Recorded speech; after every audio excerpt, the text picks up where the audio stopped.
नमस्कार सांगमाने हिंसाग्रस्त बांग्लादेश रे हिंदू अन्य संख्यालघु संप्रदाय उपरे आक्रमण जारी रही हिंदू उपरे बहुल भाव आक्रमण होथिबारु एहार प्रतिवाद रे जातिसंघ मुख्यालय बाहर बड़ धरणर विक्षोभ प्रदर्शन होईछि।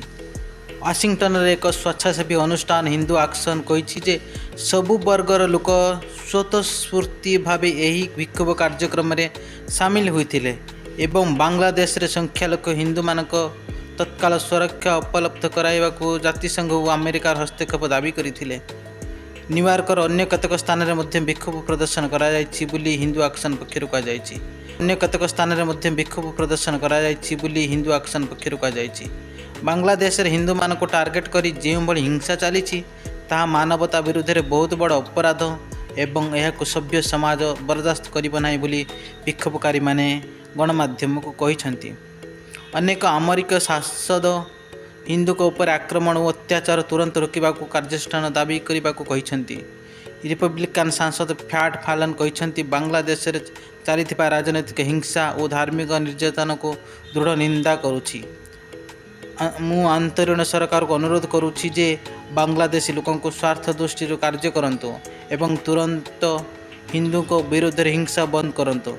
हिंदू बौद्ध ख्रीष्टियान और अन्य कौन धार्मिक संख्या लोगों को टार्गेट करने निंदनीय घटना अटे। जो मैंने यही हिंसा कांड को प्रोत्साहित कर भाग नहीं से दायी करा उचित। बांग्लादेश पूर्वतन प्रधानमंत्री शेख हसीना हिंदू मान को टार्गेट करी होइतिबा हिंसा को विरोध करी शुक्रवार हजार हजार लोक बांग्लादेश राजधानी ढाका विक्षोभ प्रदर्शन करिसेंती। हसीना देश छाड़ा पर मुसलमान बहुल बांग्लादेश रे हिंदू को घर व्यवसाय और मंदिर को टार्गेट करा जिबारु जड़े स्कूल शिक्षक मृत्यु घटी बेले अन्यून 45 जन आहत होती। बांग्लादेश रे 70 कोटी जनसंख्यार प्राय 8% हिंदू अच्छा। से मध्य अधिकांश पारंपरिक भाव हसीना को आवामी लीग पार्टी को समर्थन करेणुक बांग्लादेश लोक मैंने हिंदू मान को टार्गेट कर यही भिडियोटी आपको केमिति लगे कमेंट निश्चय कहतु। भल लगी सब्सक्राइब करनी।